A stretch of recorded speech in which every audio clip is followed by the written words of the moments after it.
Hi friends, मैं ए के सैनी और आप देख रहे हैं हमारे यूट्यूब चैनल एएस विद्या गुरु को। दोस्तों, आज जो हम टॉपिक पढ़ेंगे उसका नाम है शिक्षण विधियाँ। शिक्षण विधियों को पढ़ने से पहले आपको ये जानना जरूरी है कि शिक्षण विधियाँ होती क्या हैं। मैं जानती हूँ कि आपने बीएड किया होगा या बीएसटीसी किया होगा, तो वहाँ पर आपने अच्छे से संस्कृत शिक्षण विधियों को पढ़ा होगा, लेकिन फिर भी एक बार आपको आपकी समझ के लिए या आपको फिर से रिमाइंड करने के लिए मैं आपको एक बार फिर से इनको बताना चाहती हूँ कि शिक्षण विधियाँ क्या होती हैं। दोस्तों, शिक्षण विधि जो शब्द है ये दो शब्दों से मिलकर बन रहा है, शिक्षण और विधि। मतलब शिक्षण क्या होता है और विधि क्या होती है, तब इसका अर्थ दोनों को जानेंगे, तब इसका अर्थ हम अच्छे से समझ पाएंगे।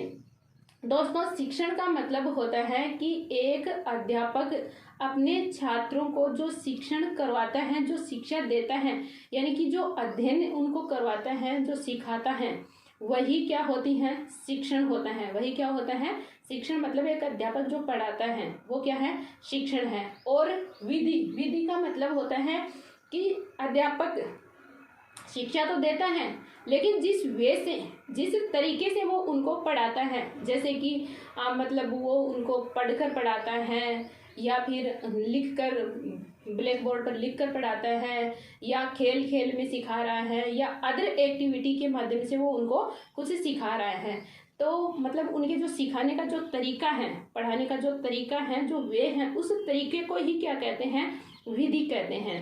तो दोस्तों, मतलब इसकी अगर हम परिभाषा आपको बताएं तो ये होगी कि एक शिक्षक अपने छात्रों को जिस तरीके से पढ़ाता है या जिस तरीके से उनको शिक्षा देता है, उस तरीके को क्या कहते हैं, शिक्षण विधि कहते हैं।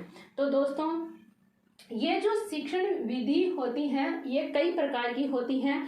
अलग अलग विद्वानों ने अपने अपने ज्ञान के अनुसार इनको अलग अलग पार्टों में, अलग अलग भागों में इसको डिवाइड किया है, अलग अलग पार्ट्स में इसको बांटा है। तो दोस्तों, हम इनको जो पढ़ेंगे ना, शिक्षण विधियों को, वो हम दो प्रकार से पढ़ेंगे।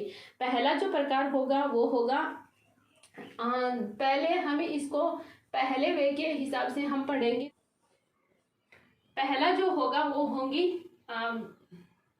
परंपरागत विधियां और आधुनिक विधियां।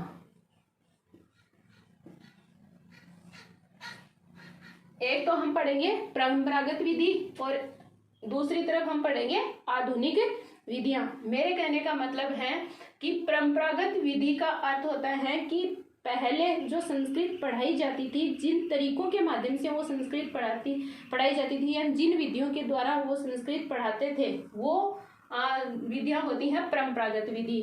और आज जिन विधियों के माध्यम से या जिन तरीकों से संस्कृत पढ़ाई जाती हैं, वो क्या होती हैं, आधुनिक विधियां होती हैं। तो हम इन दोनों को क्या करेंगे, अलग अलग पार्ट्स में डिवाइड करके इनको पढ़ेंगे।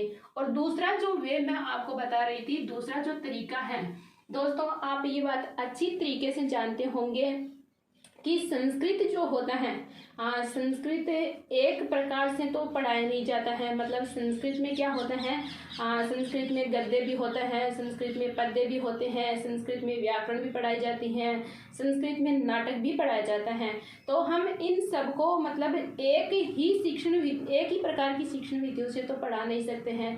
तो इसके लिए हमें क्या करना होगा, अलग अलग शिक्षण विधियों का यूज करना पड़ता है। जैसे कि मान लो हम गद्य पढ़ रहे हैं, तो गद्य को हम अलग शिक्षण विधियों से पढ़ाएंगे।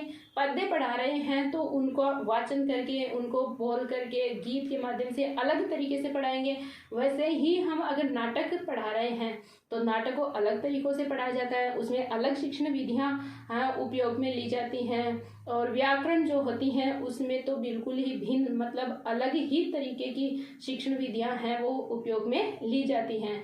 तो दोस्तों, दूसरा जो होगा उसको हम गद्य पद्य इनमें डिवाइड करके पढ़ेंगे। जैसे गद्य है, पद्य है, नाटक है, व्याकरण है, यानी कि इन सबको पढ़ाने के लिए क्या करना होता है, अलग अलग शिक्षण विधियों का यूज किया जाता है। एक ही प्रकार की शिक्षण विधियों से हम इनको नहीं पढ़ा सकते हैं। मतलब इनमें सब में क्या होता है, अलग अलग शिक्षण विधियों का उपयोग होता है और इन सब का ज्ञान होना एक शिक्षक के लिए बहुत ही आवश्यक होता है।